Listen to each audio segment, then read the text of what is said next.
I'm Grim. I'm Zolgar. That's Kaiju. And this is Two Idiots and a Dog. Idiots on Film. Where we explore movies that we love. Or think are important for pop culture. Alright, so this week we are doing kind of one of the films that started the superhero market as we know it in cinema. Hellboy. Not only are we doing Hellboy, but we are doing the best Hellboy. So that's the 2019 one with David Harbour, right? Come here for a moment. No. If you want to stab me, you got to get up off your lazy ass and come over here and do it yourself. Not this time, but your days are numbered, buddy. We chose Hellboy, specifically the 2004 version with Ron Perlman, because it has fantastical story beats, amazing characterizations, great acting, decent dialogue, some amazing visuals, and honestly, it is one of those films that, while yes, you're getting exactly what it says on the tin, it's still better than it has any right to be.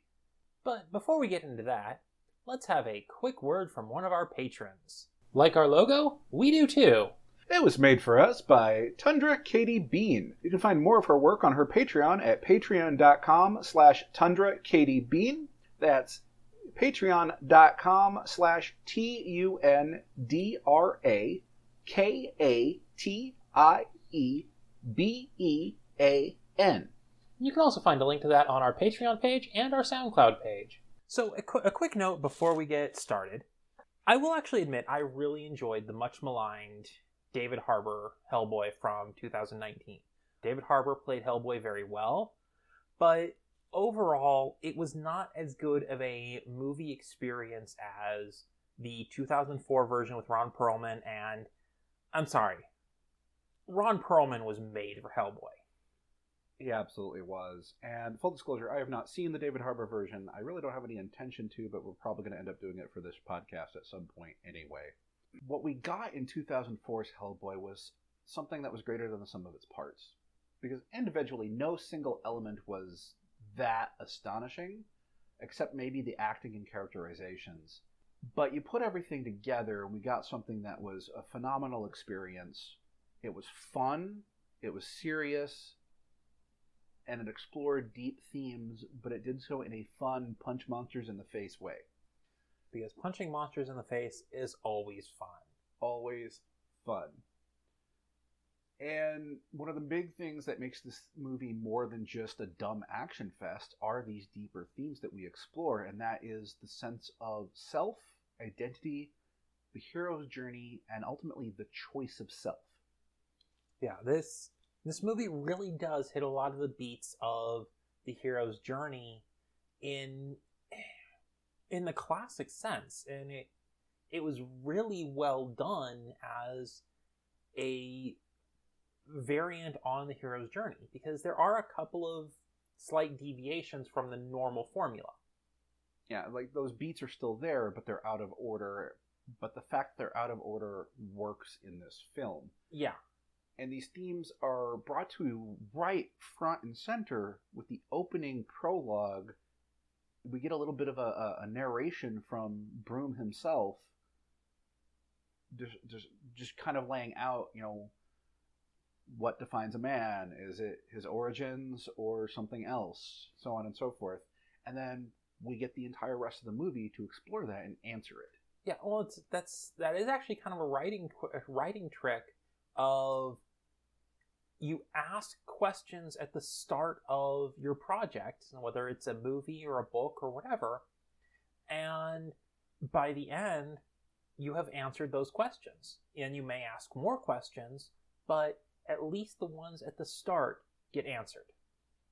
Yeah, and asking additional questions is always good too, but you definitely, if you pose questions in a movie, you need to answer at least one of them before that movie closes. Yeah, especially if you pose questions at the start. Especially questions of this caliber. Yeah. What defines a man? If you have not answered something by the end of this movie, why did you ask it in the first place? Yeah, definitely. And this movie absolutely does answer it. And those themes come up periodically, and it's not just as in-your-face story beats, but little character moments, little interplays between like Hellboy, Liz, Myers, Hellboy, and Manning. A lot of this centers on Hellboy because Hellboy is the man who we are attempting to define. Also, Hellboy is kind of the title character of the movie, so... Just a little bit. And he was expertly brought to life by Ron Perlman. Everybody in this cast was amazing, and they helped promote these themes and allowed us to revisit them over and over again. There's dialogue that revisits it. There's set dressing and actions and physical interplay that reinforces this. Actions taken by Hellboy himself that really reaffirm, yes, he needed to make this as a conscious choice, but in a way, he'd already made that choice just through his own actions. It was really well done. It was great. It was entertaining. And a lot of that was brought together with the visual stylings. Yeah, the visuals of this movie. So, first, dear God, the visuals on the makeup was amazing. The practical effects in this movie are phenomenal. Yeah. And that is Del Toro for you. He loves practical. He works practical as much as he can. And he is really, really... The man is in love with monsters. Everything he does with monsters in it, the monsters are gorgeous and hideous. But, I mean, Pan's Labyrinth as well, but that's a different story. Yeah, we need to do that one eventually. I still haven't seen it. You've never seen it? I haven't seen it. Okay, yeah, we'll fix that aside. Yeah, we'll fix that at some point. So the designs are great, and the execution of those designs are great. The CGI elements are used sparingly, but to excellent effect in most cases, but they haven't all aged well. The CGI was excellent for 2004. Yeah. For a 2004 audience, even the parts that now we're sitting there going, oh dear God, that looks terrible, were pretty damn good. As a couple of examples, we've got at the very beginning a Nazi thrown into the portal. Who Wilhelm screams. So we've been referring to him as Wilhelm. No, he's a Nazi. It should be Wilhelm. Wilhelm, excuse me. So Wilhelm is disintegrated by touching the backside of the portal. This weird blue fiery stuff that liquefies and melts and plasma burns him into nothing.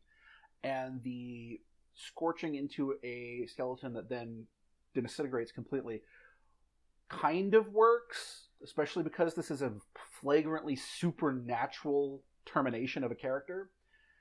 And then we immediately after that, a few moments later, have Rasputin getting sucked into the opening of that portal, and that did not work at all. No, it had that kind of, like, they were almost like they were trying to go for the face melty vibe of Last Crusade. Raiders. Yeah, you're right. Sorry. Raiders of the Lost Ark. Wow. I need to turn in my nerd card here. You're never living that one down. I'm sorry. And Raiders of the Lost Ark, and when the Nazis open the Ark and their faces melt off, it felt like they were going for that same kind of aesthetic, but they went way too CG on it, and it was just... It looked like plastic Play-Doh. It just didn't work. It has not held up. Now, in 2004, it was amazing. It was... Today, we've seen so many better CGI effects of similar situations that it just doesn't hold up, unfortunately. And I know we're going to bring it up later, but I feel like this is a great moment to interject. Did you ever notice it's always Nazis? It is always Nazis. Stupid Nazis. Anyway. So some of the visuals have held up, some of them have not. Yeah, but here's the thing, even some of the visuals that haven't held up still hold up in a way. Like, Samael is absolutely a person in a suit, but the detail they put into that suit is so good. What's wrong with a person in a suit? What is wrong with a person in a suit? When you can...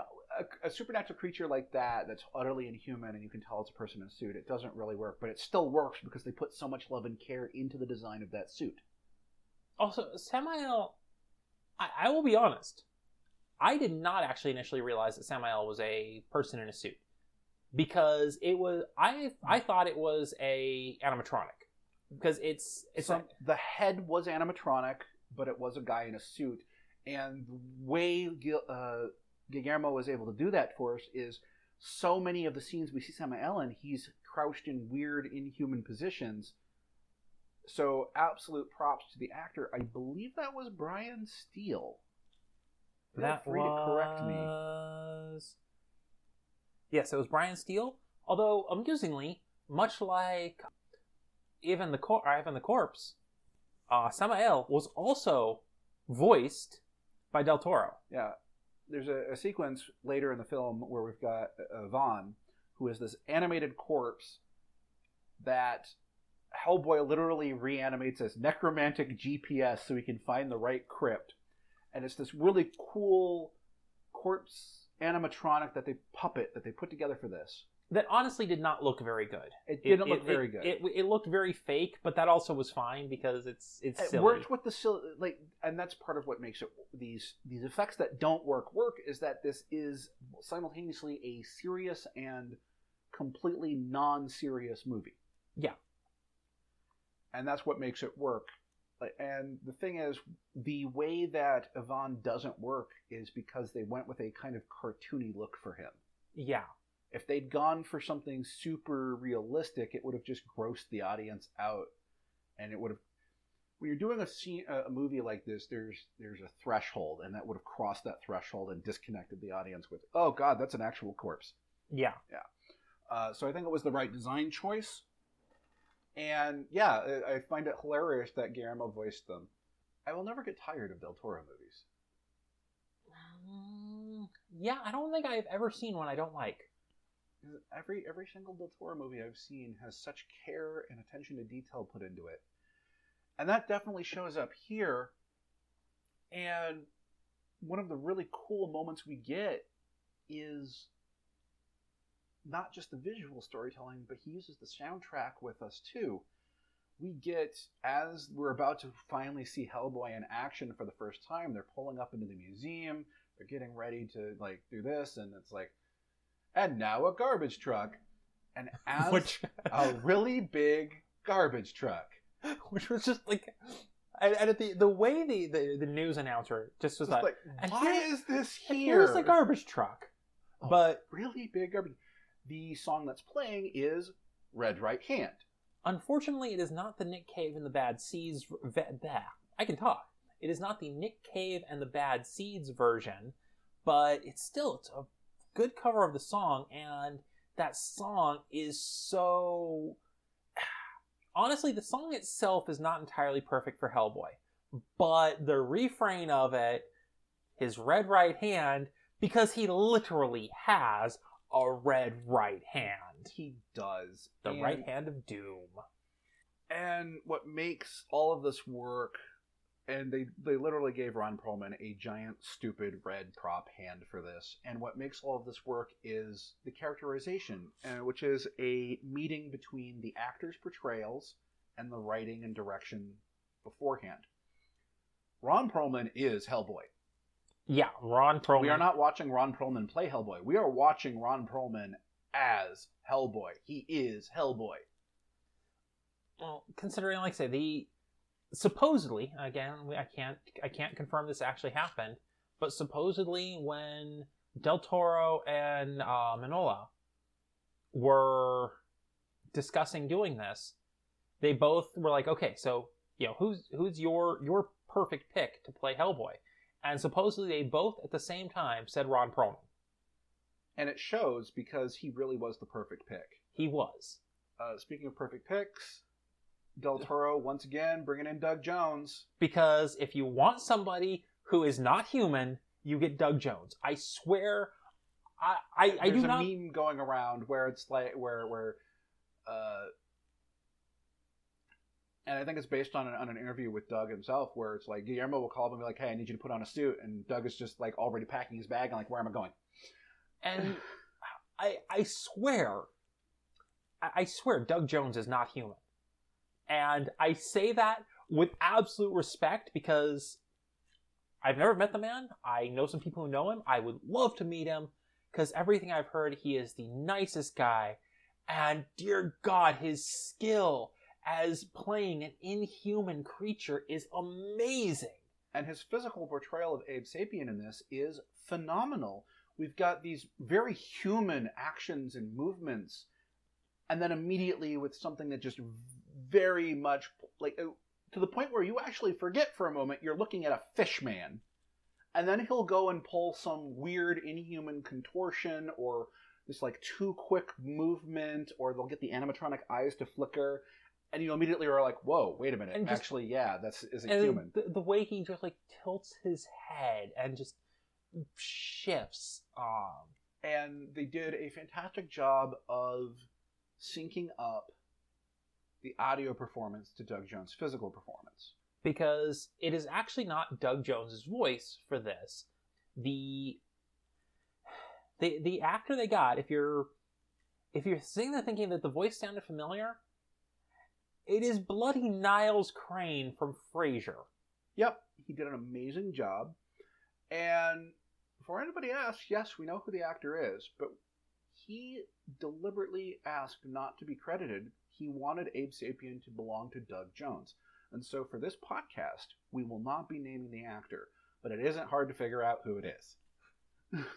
and all of the characters, though, were great. You know, you had John Hurt as Broom, and then, of course, Kevin Trainor as young Broom, and dear God, Trainor really captured Hurt's, like... There's this... Whenever John is doing this line is about gravitas and import, he has a certain cadence he uses, and Trainor matched that cadence perfectly. Yeah. And the thing is, it's not even just the main characters. I mean, Liz is great. Selma Blair did a great job. The character of Tom Manning is portrayed perfectly. You just want to punch him in the face. John T. Myers, this plain vanilla white boy who is absolutely ready to throw down. Like, the funny part about Myers' character is the weird stuff doesn't throw him off at all. He's got that brief moment of, whoa, wait a minute, what? That's a fish man. What is going on? And then he just recalibrates and he's good to go. The only time he starts questioning anything is when when he's talking to Broom at some point about quitting. It's not the weird stuff. It's that Hellboy doesn't like him. Which I think is a hilarious character little quirk of Myers, is just how readily he accepts the weirdness around him. But it's not just those main characters.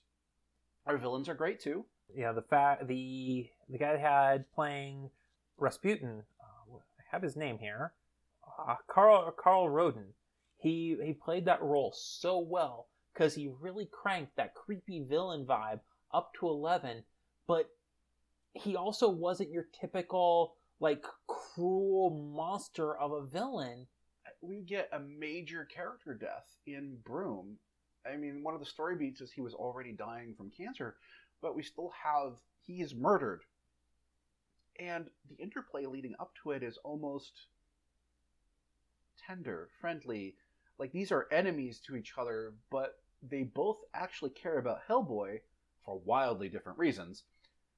But there's still that common bond there, and they still have that moment where it's like, and as they're getting ready to have Cronin, his flunky, kill Broom, it's a gentle hand on the shoulder. It's just like, it will be quick. Which the fact that you had Broom dying of cancer, it's almost, you know, it's, I'm not going to say it's the right thing to do, but it's kind of a mercy to give him a quick, painless death that way. Yeah, and so we've got this villainous villain, but he also has these softer, tender moments, even with his own enemies, which I think really made the character stand out. And for those wondering, yes, this is supposed to be Grigory Rasputin of legend. I go on a whole diatribe about that in the note session, by the way. You should check it out on Patreon. But again, it's not also just the main characters, even our main villains. Our little bit part characters are great, too. The military photographer and the squad leader from the prologue are fantastic. I love them. I would have liked to have seen more of them, but I understand that didn't really fit into this movie. We've also got the other agents, which apparently going through the credits, every agent we see is named. We just don't know their names in the context of the movie except Clay. Yeah. I think, though, actually, Hellboy does reference their names, at least the two that get killed in the sewers. Just he doesn't refer to them to their face by name. I think he calls them out, or calls them after they've been killed. At least in the cut I watched, because we did actually watch different cuts, which led to some interesting discussions in the notes session. It did. And so you've got these characterizations, these awesome elements, these, and one of the things that really makes that work is the writing. I mean, the actors for sure made this work, but as we all know, you can't have actors without writing behind them. You can, but eventually that's going to run out. And there was some great writing in this movie. There were. We had some great story beats. We had some of the standard hero's journey story beats, but they were presented in a new and exciting way.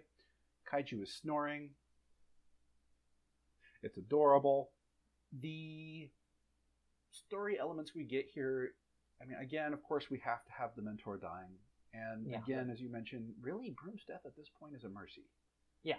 And again, one of the kind of interesting things regarding the hero's journey and Broom's death is Broom's death happens a lot later in the story than it typically would in a hero's journey. And we also have the obligatory standard Nazi occult stuff that comes up earlier in the movie, which, interestingly enough, a lot of people are like, well, Hitler and the Thule Society. Fun historical fact for you, Hitler was never actually an official member of the Thule Society. Or was he? Bum, bum, bum. And that's the kind of fun thing of these weird war alternate history things is maybe it's true, maybe it's not. We don't know because most of the people involved killed themselves. I do wish we would get more weird war stuff, though. I really like the blending of Supernatural and World War II. I agree. As a matter of fact, the blending of weird esoteric sorcery and the Nazi-era attack at the prologue was one of the highlights of the movie for me. And to an extent, those themes continue on into the movie with the writing and the dialogue and the world building, because we do get weird high-tech gadgetry from BPRD, immediately offset by esoteric sorcery and artifacts. There's lots of... And truly mundane modern weaponry. Guns, firearms. I mean, at its core, Samaritan is a mundane weapon. It's just really big. And has specialty bullets. Which is where the esoteric part comes in. That's where we get the cool magic stuff, is he makes special bullets depending on what he's hunting. And the dialogue is... No single line of dialogue in this movie is on its own groundbreaking. But when you get to the deliveries... Yeah, the deliveries is a combination of the actors themselves being able to deliver the lines and exactly where they're placed and in the context. Yeah, I mean, touching back on Broom's death, because we're just going to be all dark and tragic here today, I guess, there is a line he gives. And John Hurt gives it with such gravitas. Yeah, because Sputin is sitting there kind of taunting Broom that he knows Hellboy's true name. I know what to call him. I call him Son. Okay, I'm actually getting a little misty just doing that, because really the whole theme of the movie is Hellboy figuring out who he is and choosing to be who he wants to be, whether that's a hero, whether it's a villain, whether it's a good person or a bad person, or some mix in between. But the fact that Broom has already been like, it doesn't matter, he's my son. And there's other bits of dialogue in here that are more comedic, but are still, the delivery is what sells it. Like Hellboy going up against Samael the first time. So let's just do this nice, peaceful... crap. Or when Myers is introduced to the BPRD. They're paraphrasing a little bit, but there are things that go bump in the night. We're the ones that bump back. Yeah, which is a great line in of itself, but it's the context and delivery. Like, John Hurt managed to deliver this line with such serious intensity that you can't help but feel that line is more important than it really is. Because ultimately, in the grand theme of the movie, that line means nothing. Yeah. And then there is, of course, also another line from John Hurt. You notice a lot of these we're talking about are John Hurt's lines. The man's a legend. His loss was another major blow to Hollywood. Don't remind me. Also, he played the War Doctor amazingly, but that's a different story. Yeah. But he has another line in this that just it was powerful, but oh god, it hits so much differently today. 60 years ago, they tried to destroy the world, and now they're back. In my lifetime, they're back. It's always bloody Nazis. Ugh. And we're not even getting ones that are doing interesting things. Why can't they be like trying to summon the Lovecraftian horrors that'll end the world? No, because we got the boring Nazis, just like we got the boring apocalypse. Stupid boring apocalypse. Stupid boring Nazis. So let's see. Where does that put us? Well, there's a couple of other things that come up there, and again, not all the lines are like I said, are delivered or that with that gravitas and import. One of my favorite things is the line by itself means nothing, but the way they used it, and that is Tom Manning staring directly into the camera on the talk show going, "There's no such agency," and then we immediately cut over to the headquarters of the agency that supposedly doesn't exist. Yeah. It was great. Well, so just before that though, there is actually kind of a fun little thing about that, because so if you haven't seen the movie in a while, that scene takes place. We see it on a television screen. He's on one of the talk shows, and the host asks him about the Bureau of Paranormal Research and Defense, I think is what Yes. BPRD stands for. And to his credit, Tom Manning in character, the what? Yeah, he's like the Bureau of, and looks back at the guy, and it's like Bureau of Paranormal Research and Defense. He's like, and then he looks directly at the camera and goes, "There is no such agency." Very, very strict, very firm. And then we cut to BPRD headquarters. Yeah.